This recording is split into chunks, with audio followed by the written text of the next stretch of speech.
নমস্কার বন্ধুরা, নিবেদিতা রান্নাবান্না চ্যানেলে সকলকে স্বাগত।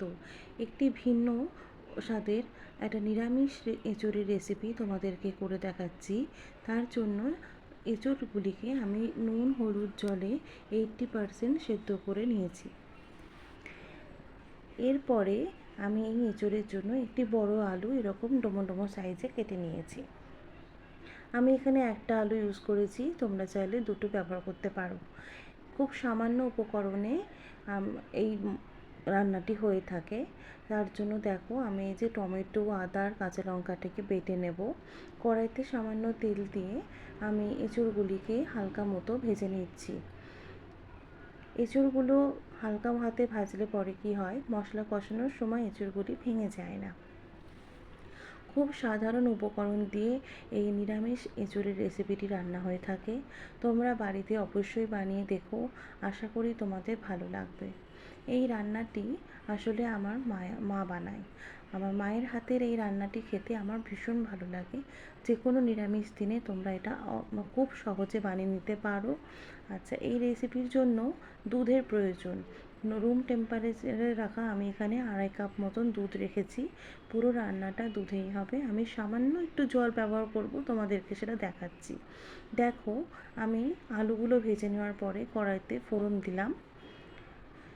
এরপর সেই যে হালকা হাতে ভেজে নিয়েছিলাম আলুগুলো, সেই আলুগুলো এর মধ্যে অ্যাড করে নিলাম। আলুগুলোতে আমি কিন্তু আলাদা করে লবণ বা হলুদ কিছু ইউজ করিনি, জাস্ট একটু হালকা ভেজে নিয়েছিলাম। তারপর যে টমেটো, আদা, কাঁচা লঙ্কাটা বেটেছিলাম সেই মশলাটি এর মধ্যে দিয়ে দিলাম।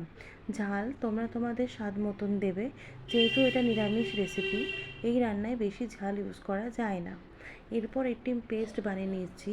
তার জন্য সামান্য হলুদ গুঁড়ো, 1/2 চামচ ধনে গুঁড়ো, 1/2 চামচ জিরে গুঁড়ো এবং 1 চামচ কাশ্মীরি লঙ্কা গুঁড়ো সুন্দর করে আমি গুলিয়ে নিচ্ছি। এই মশলাটি আমি যখন দেখবো আমার আলু আর আদা বাটার মশলাটি কষানো হয়ে যাচ্ছে, তখন এই পেস্টটা আমি এর মধ্যে কড়াইয়ের মধ্যে দিয়ে দিচ্ছি। এরপর সবগুলো উপকরণ দিয়ে আমি ভালো করে একটু কষিয়ে নেব। সামান্য লবণ দিলাম স্বাদ মতো। আর একটুখানি কষিয়ে নেওয়ার পরে আমি রুম টেম্পারেচারে রাখা দুধ আমি সামান্য পরিমাণ দিয়ে দিচ্ছি। দেখো কি সুন্দর একটা কালার আসছে। এই অবস্থায় আমি আর একটুখানি ভালো করে কষিয়ে নিলাম।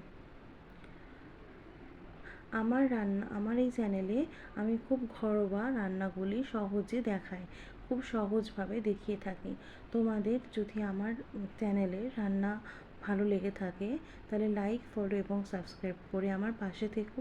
আর যদি কোনো মতামত থাকে আমাকে কমেন্ট বক্সে অবশ্যই জানিও। দেখো, আমার আলুগুলি অনেকটা সেদ্ধ সেদ্ধ হয়ে এসছে। মশলাটি ভালো করে কষিয়ে নেওয়ার পরে আমি এর মধ্যে সেই ভেজে রাখা এঁচোড়গুলো দিয়ে দেব। এই পুরো রান্নাটা লো টু মিডিয়াম ফ্লেমে রেখে করতে হবে। দেখো, আমি এঁচোড়গুলো এর মধ্যে দিয়ে দিচ্ছি। এই এঁচোড়গুলো এর মধ্যে দেওয়ার পরে সুন্দর করে মিশিয়ে নিতে হবে। এটা ঢেকে ঢেকে রান্না করলে ভালো হয়। একটু ঢেকে ঢেকে রান্না করলে কি রান্নার কালারটা খুব সুন্দর হয় এবং খুব সহজে হয়ে যায়। আমি এখানে সামান্য চিনি অ্যাড করলাম। চিনিটা তোমরা বুঝে একটু ইউজ করবে, কারণ যেহেতু এটা দুধের রান্না হচ্ছে, অলরেডি একটু মিষ্টি মিষ্টি হবে।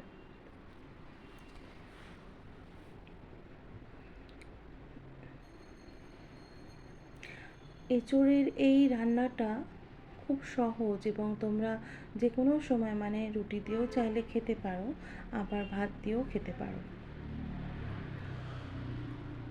দেখো, আমি এখানে আরেকটু দুধ এবং দুধটা ছিল যে বাটিতে, সেই জল দিয়ে আমি সামান্য এই জলটাই জাস্ট ব্যবহার করবো, এরপর আর কোনো জল ব্যবহার করবো না, দেখবে। এরপর এটাকে ঢেকে কিছুক্ষণ রান্না করব।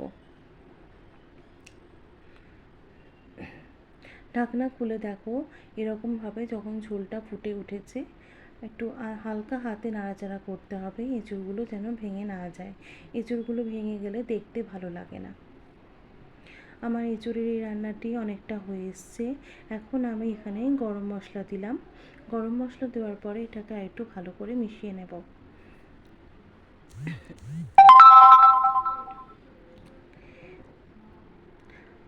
দেখো, আমি এখানে 1/2 চামচ ঘি দিলাম। আমার এই দুধ এঁচোড় রান্নাটি, দুধ এঁচোড় রেসিপিটি আমার অলমোস্ট ডান। এরপর এটাকে আমি ঢাকা দিয়ে 10 মিনিট স্ট্যান্ডিং টাইমে রেখে দেবো। 10 মিনিট পর ঢাকনা সরিয়ে দেখো আমার দুধ এঁচোড় পরিবেশনের জন্য একদম রেডি। বানাও এবং আমাকে অবশ্যই জানাও কেমন